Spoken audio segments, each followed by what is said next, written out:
People in Japan will head to polling stations in less than 3 weeks to vote in a general election. When they mark their ballots, they won't just be choosing their lawmakers. They'll also be deciding on how they power their homes and businesses in the future. The use of atomic energy has been debated since last year's accident at Fukushima Daiichi. Now a new political party is offering voters a clear choice, a nuclear-free Japan. NHK World's Chiaki Ishikawa reports.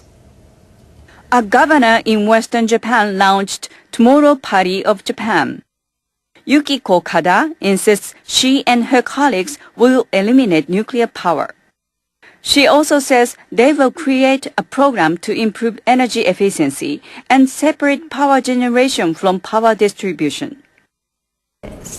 We'll draw up a program to phase out nuclear power generation in 10 years, and the program will cover all necessary conditions, including more efficient use of renewable energy and fossil fuels. They will be competing for votes against the ruling Democratic Party.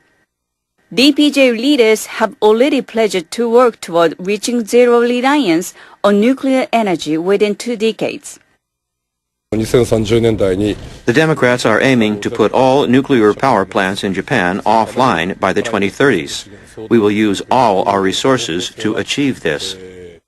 DPJ leader Yoshihiko Noda is also promising he won't restart reactors until inspectors at Japan's nuclear watchdog confirm the units are safe. The main opposition, Liberal Democratic Party, is taking a different approach. It's pledging to establish the best energy mix for Japan within a decade. LDP members say it would be irresponsible to decide now whether to eliminate nuclear power, considering the impact on people's lives and the economy. We'll restart nuclear plants wherever necessary, as long as their safety is guaranteed. Among the so-called Third Force movement, the Japan Restoration Party advocates zero reliance on nuclear power. Leader Shintaro Ishihara wants to go around the big utility companies by encouraging firms that create renewable energy to become power distributors. Opposition to atomic energy has grown in Japan since the Fukushima Daiichi accident. But members of the business community want to keep nuclear plants online. Japanese voters will have their say when they head to the polls on December 16th. Chiaki Ishikawa, NHK World, Tokyo. Have you ever had your mind blown? If not, I think it's time I've showed you something. So how dangerous is this nuclear waste at those facilities, do you think? It's been said that a Dixie cup full of this waste in a crowded restaurant, everyone would be dead in the restaurant inside of an hour. According to the Associated Press, at the time of the earthquake, there was 3,400 tons of fuel in 7 holding tanks. These are old rods that are stored on that site above the nuclear reactors. There's also 877 tons in the reactors themselves, and that's a total of 4,277 tons.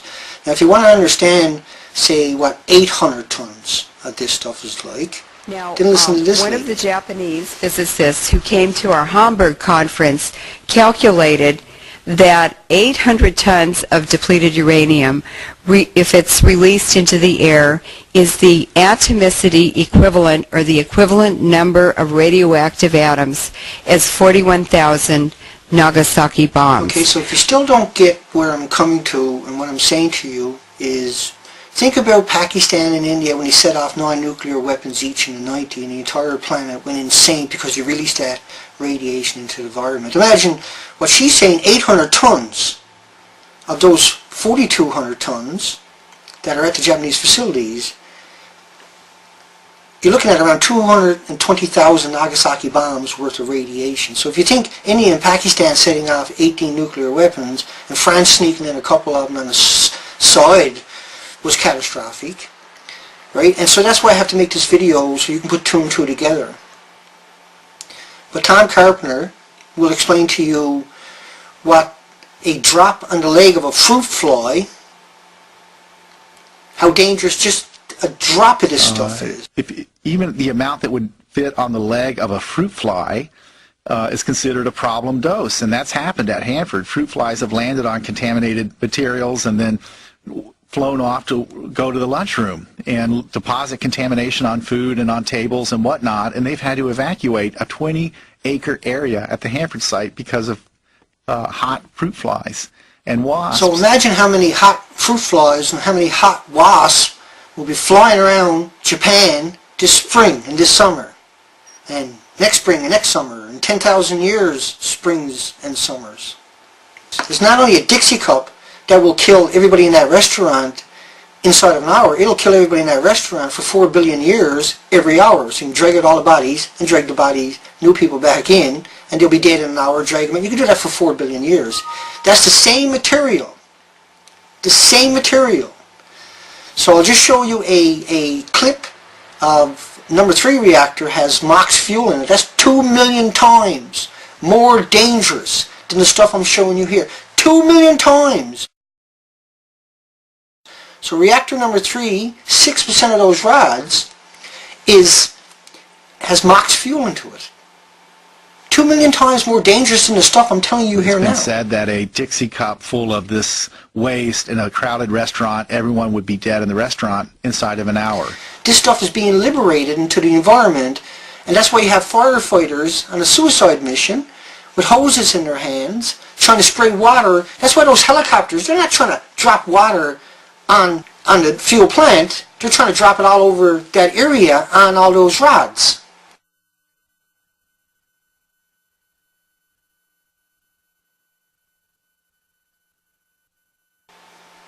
See? Those pilots are not bad pilots.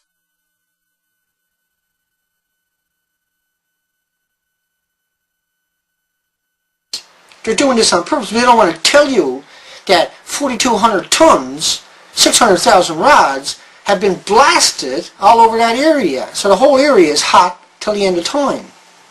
But they have to try to contain this, to cool it down, and then so they can bury it. They can't do one without the other, see? So they have to sacrifice lives. Anyway, best wishes. I hope this informed you. When the mainstream press and the government says nobody could have predicted this, they're lying through their fucking teeth.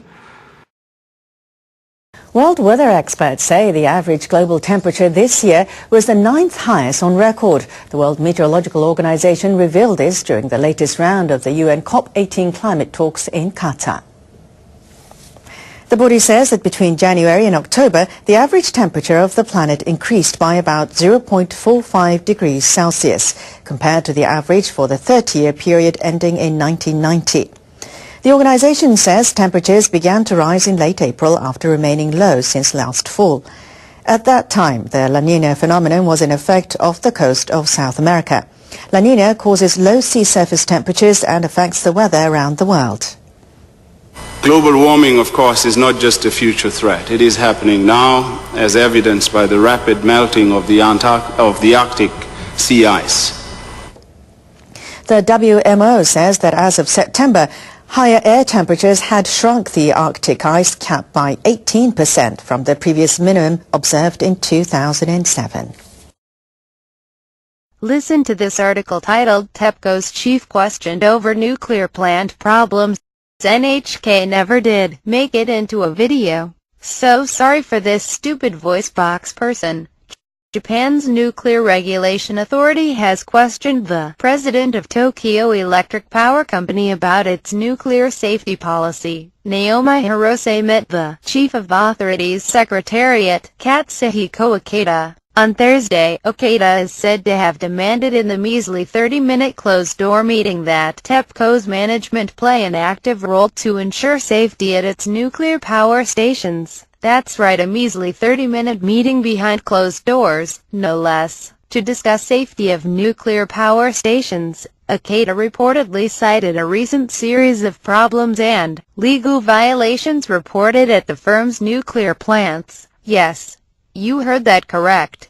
Fricking legal violations. We're sorry we broke the law, but I apologize. Among the violations is damage to spent fuel assemblies found at TEPCO's Kashiwazaki Karawa plant on the west coast of Japan. Kada reportedly asked Hirose about Tokyo Electric Power Company's in-house safety system and how management is engaged. After the closed-door meeting, Kada said the key to organizational reform lies in how management aggressively tackles the challenge and ensures that rank-and-file workers share its intentions.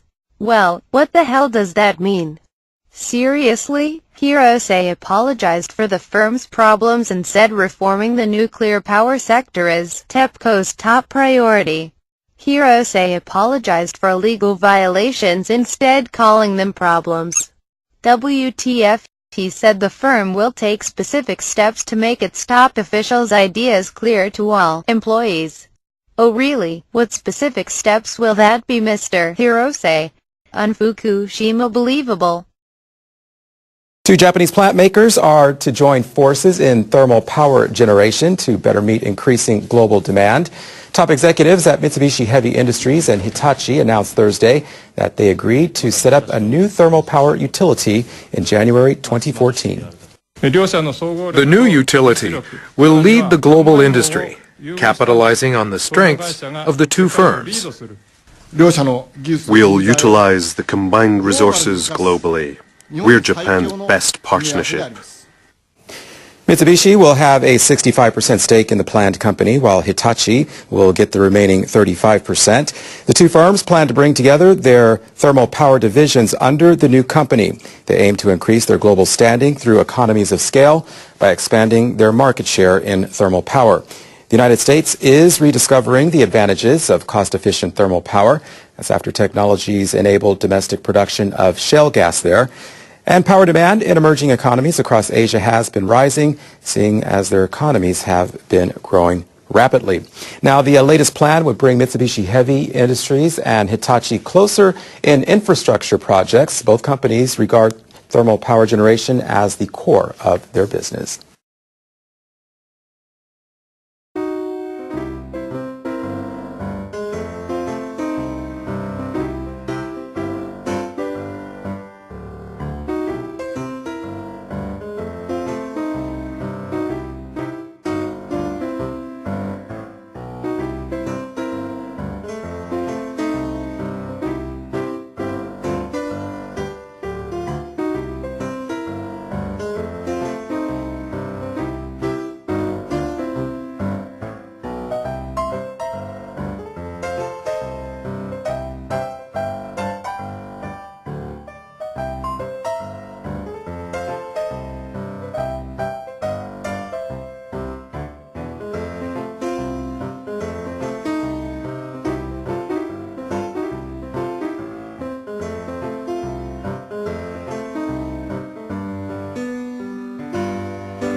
I got the guild up and running, so links below.